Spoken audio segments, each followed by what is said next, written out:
तो जहाँ तक मुझे याद है लॉकडाउन खत्म हुआ था और खत्म होने के बाद मैंने देखी थी ज़ॉम्बी रेड्डी जो कि मुझे अच्छी लगी।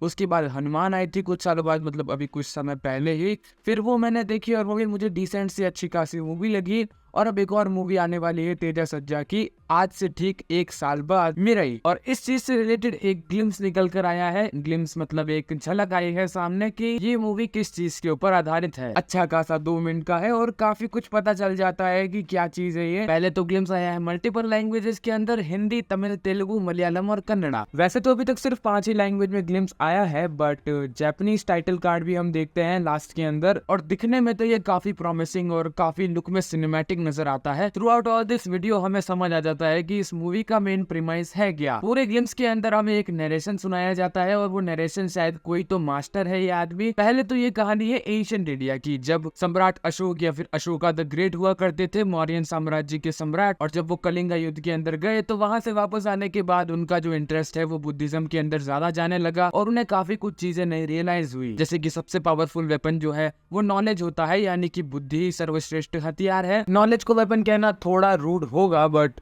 यही है इसका मीनिंग। और उस समय उन्होंने एक सीक्रेट सोसाइटी बनाई थी जिसे कहा जाता था द 9 अननोन, जिसके अंदर 9 लोग हुआ करते थे और काफी विद्वान ज्ञानी लोग हुआ करते थे जिनके पास अलग अलग तरह की विद्याएं थी एंशिएंट इंडिया के टाइम से। जैसे कि एल्केमी हो गई, पॉलिटिक्स हो गई, प्रोपोगेंडा हो गया, माइक्रोबायोलॉजी और ऐसे कई सारी चीजें होती थी। मतलब 9 लोग थे और 9 लोगों के पास अलग अलग तरह की विद्याएं थी। 9 के 9 लोग सबके पास अपनी अपनी एक बुक है और उसके अंदर वो ज्ञान जो है वो लिखते हैं। और ये प्राचीन कलाएं कुछ इस तरह की है जो कि पूरे भविष्य को भी बदल सकती है। और जब सम्राट अशोक ने ये आदेश दिया था तो उन्होंने ये भी कहा था कि अगर इन 9 में से कोई भी एक बीमार होता है या कुछ हो जाता है, किसी की मृत्यु हो जाती है, तो उसकी जगह किसी और को रखा जाएगा जो कि उनके जितना ही विद्वान होगा और ये सारी जो कलाएं हैं वो आगे ट्रांसफर कर दी जाएगी किसी को। अब कुछ थ्योरीज के हिसाब से ये भी पता चलता है कि जो ये द 9 अननोन है वो अभी भी कहीं ना कहीं प्रेजेंट है, जिसके ऊपर बिलीव करना थोड़ा तो हार्ड है। और आगे जाकर 1923 के अंदर इसके ऊपर एक नॉवल भी आई थी द 9 अननोन बाय टैलबर्ट मंडी। और उन्होंने ही ये चीज बताई थी कि शायद हो सकता है ये लोग अभी भी एग्जिस्ट करते हो। थोड़ा बहुत इंडियन इल्यूमिनाटी जैसा कंसेप्ट नजर आता है। ग्लिम्स की बात करें तो मिराई जो कि एक जापानीज वर्ड है जिसका मीनिंग होता है फ्यूचर। और इसी ग्लिम्स के अंदर हमारे विलन को भी दिखाया गया है, उसकी क्या इंटेंशंस है। एक बुरी शक्ति जो कि इन 9 किताबों को पाना चाहती है ताकि वो इस दुनिया के अंदर अंधेरा ला सके। अंधेरा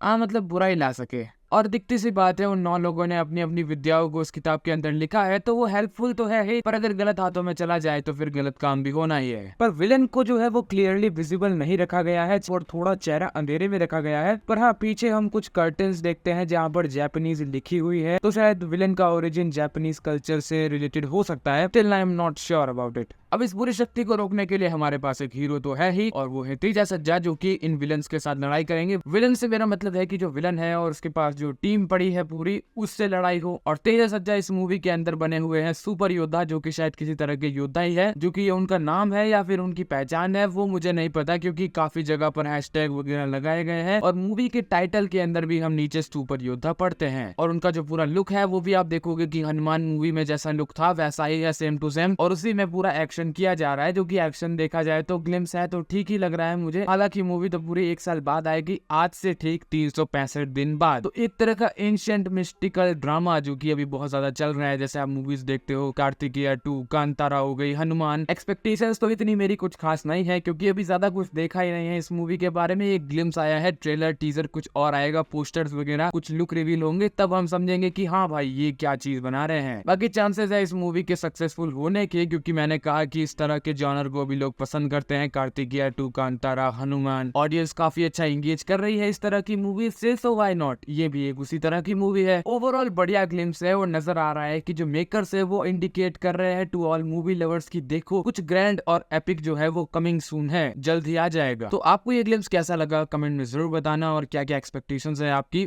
वो भी। मिलता है अगली वीडियो में, तब तक के लिए बाय बाय, टेक केयर।